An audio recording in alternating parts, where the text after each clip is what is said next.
guys, it's me, Tatiana. Welcome back to my channel. So if you guys are wondering what is going on with my makeup today, I just finished filming my Shane Dawson makeup recreation video. I'll leave a link to that in the description below, but definitely check it out. I had such a fun time filming that video, and I'm planning on recreating other YouTubers as well. But for today's video, it's just more of like a sit down, unscripted, kind of ranty type of video in which I feel like I can somewhat relate to it. We're gonna be talking about Shane Dawson and fake YouTube friends.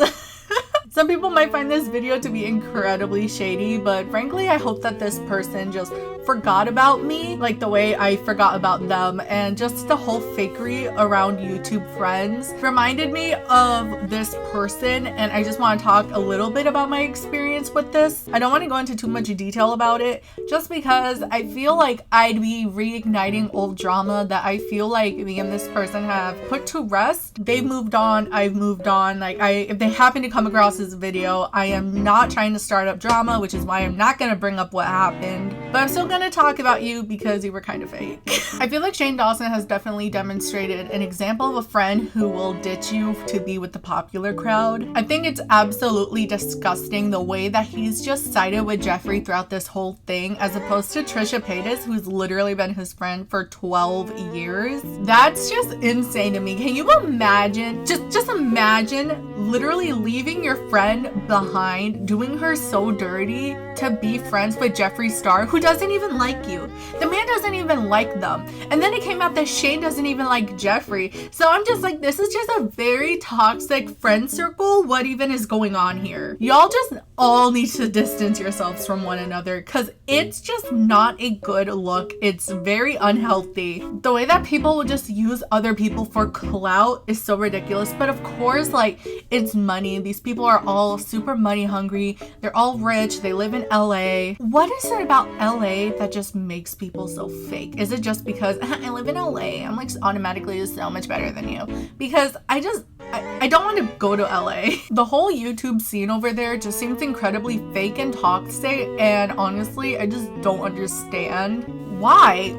Like, I understand the whole idea of, oh, YouTube's work and you're just networking, which is why you'll see creators collab with one another, and that doesn't necessarily mean they're friends. I get that part, but in that case, why don't you guys just leave it at that? Leave it as business partners. Why do you have to constantly fake a friendship? Because money. Think about it. How popular is shipping? When was the last time you've shipped somebody? You know what? No. When was the first time you've shipped somebody? I was a big Shark Boy and Lava Girl shipper. I wrote fanfic about them and everything. When it came to One Direction, I was a huge Larry shipper, Harry and Louis shipper, and now I know just how toxic that was. Do not come for me, please. I've learned from my mistakes. I no longer support that anymore. I think once Louis had Freddie, his son, that's when a bunch of people were trying to say it's a fake doll, it's not even a real baby, and I'm just like, okay, y'all really doing the most. I'm getting really off topic, but hello, like, YouTube ships, they make a lot of money. Look at Dan and Phil in their peak. How many people were shipping them? So many. There was a whole fandom. Ha ha ha. And they really wanted them to be together, even though they both expressed how uncomfortable it makes them. And at one point, they were closeted. They were closeted for quite some time. And it definitely makes sense why they didn't want to come out, because I feel like they've already established in private with one another that they don't want to pursue relationships with one another, or they simply didn't feel the need to have that conversation with one another because they just weren't romantically interested. But if they were to come out, that fandom would try to force that relationship and force the idea, oh, they're actually in a relationship, even more than they already were. I feel like I'm getting off topic again, but I feel like it just ties into the point and I'm trying to make, that YouTuberships make money. So I know for a fact people were shipping Jeffree and Shane, maybe not romantically, but the bromance that they had going on, especially after the first documentary. And then they decided to make a second documentary centered all around the, oh my god, the conspiracy palette. Wait, was it? No, what? No, controversy? It was a controversy palette. I don't care about Jeffree Star. I don't even know the names of like his palettes. Can we all agree that this palette was obviously a cash grab. Like, can we all come to that agreement now? Shane just hasn't really expressed interest in the beauty community other than what Jeffree has shown, and he tried to like basically call the entire community toxic. It's because he aligned himself with the most toxic member of this community. Of course you're gonna think it's toxic. You're best friends with Jeffree Star. The way that he really came with his full chest and tried to say, welcome to the circus, talking about a community he had no part in. That's like me showing up to an enemy's party and saying, I'm leaving. I wasn't invited. It's so funny to me just knowing how hard Shane and Jeffree went for one another. Behind closed doors, they were talking so much shit about one another. That's just fakery at its finest. I had a friend who talked mad shit about me on Twitter, and they posted a video about me after we already had the falling out, and I honestly to this day still believe that it was just to get a reaction out of me, which they did get, because that video was bad. This person cannot tell me that they made that video because they put so much effort into it, because it just lacked effort. It was bad, and I honestly believe they did that just to grind my gears, and you know what? That says more about their character than mine. But anyways, it really sucks because there's so many amazing people on this platform. As a matter of fact, I'm gonna link down below some of my YouTuber creator friends because I genuinely do enjoy the content that they make, and I do believe that these people are nice, honest,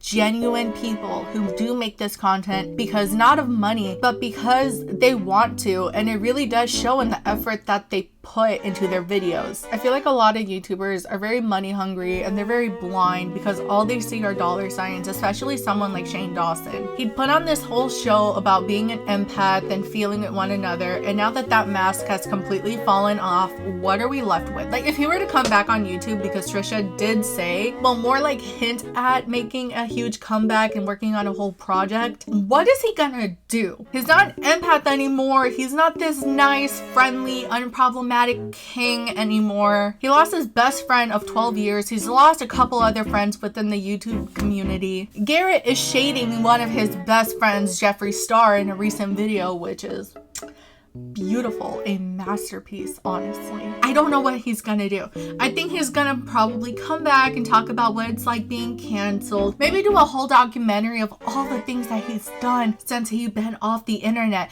Mind you, he left the internet without making a proper apology. I know technically he did post an apology, but I mean, like, he didn't make a proper good one. That apology was absolute shit. We did not need it, because with or without the apology, I feel like the situation would have ended the same. Fun fact, I used to be a fan of Shane Dawson, definitely. I feel like I can't make a video talking about Shane Dawson without talking about my days when I was a fan of his, just like I did with Tana Mojo. I was a fan of Shane Dawson, I want to say throughout high school, just because I really did like the edgy content. That being said, I don't think I was able to distinguish edgy comedy, edgy humor from racism, just because my group of friends specifically, not my best friends, okay, because Burkay's, hi, I know you're not like this. Momo, hi, I know you're not like this. But a couple of other people within my friend group at the time, they said some pretty racist shit with the shield of, oh, it's just a joke, it's just dark humor. So when I saw Shane Dawson doing the same thing, I didn't see anything wrong with it, except until maybe high school. By high school, I want to say 11th or 12th grade, so later in high school. I went to school in Puerto Rico. Racism isn't as discussed as often as opposed to how much it's talked about in the US within the high school system, which I don't even think is a lot to begin with. Please let me know, but I feel like whatever y'all are discussing in American high school is still more than what we're taught in Puerto Rican high school in regards to racism. And in college, I was like about 18 or 19 years old. I was babysitting my cousins for extra money, and I remember watching videos with them by Shane Dawson about his food reviews and about his little haunted squad with Garrett, Andrew, Drew, like that clique of friends that he had going on, visiting all these haunted areas. Like, that was a really fun time. It felt like I was watching two completely be different people. His content has really shifted, completely changed. And I feel like a lot of his documentaries lately, they've just fallen flat. Like they haven't really done much for the people involved. I believe the first one was Graveyard Girl, whose channel is, don't get me wrong, I used to love Graveyard Girl, but I don't watch her anymore, and I believe her content, last I checked, I could be wrong, but it's still like the same as a couple years ago when I used to watch her in early high school. Jake Paul is still a mess. Tana Mojo's still a mess. We all know what happened to Jeffree Star. And the other person that I'm not going to talk about because I will get demonetized, they're still struggling. Also, can I just say, I'm not going to say her name, but can I just say how weird it is that if I were to say her name, my video will get demonetized, but hers doesn't? YouTube, what's up with that? Because by you doing that, by you demonetizing creators that talk about this person, you're acknowledging that there is a problem with this individual. So why do you continue to let them have a platform? I would like to know. I don't even remember how long ago I stopped watching Shane Dawson. I will say that I do regret ever supporting him. It kind of sucks because I genuinely did enjoy his content. And for him to come out to be the person that he is, a racist, absolute classist individual who just loves money and is so blinded by money that they're willing to ditch one of their most loyal friends of 12 years for the sake of money to continue to align themselves with the very toxic individual who doesn't even like him. It's very disappointing, and I don't want to come on here and say, oh my gosh, Shane Dawson fooled us all, because I know there are so many people who saw through his bullshit, but I want to say there's a lot of people that didn't see that, especially his younger audience that just wasn't around during his edgy humor days. Edgy humor, like, it was just fucked up. It wasn't even funny. It wasn't funny content. It was literally just shock value content, but it was just taken way too far. So I'd love to hear your thoughts about this. What do you guys think about Shane Dawson? What do you think about this whole situation? What do you think his project is gonna be? Like I said, I think he's just gonna do a whole documentary series about his life while being off the internet. He's still trying to sell merch, which is really weird, but kind of smart. He's like testing the waters. He's trying to see how much money he will make from his merch, like how many people are still willing to support him, and if it's worth coming back to YouTube or not. That's just me. That's just what I think.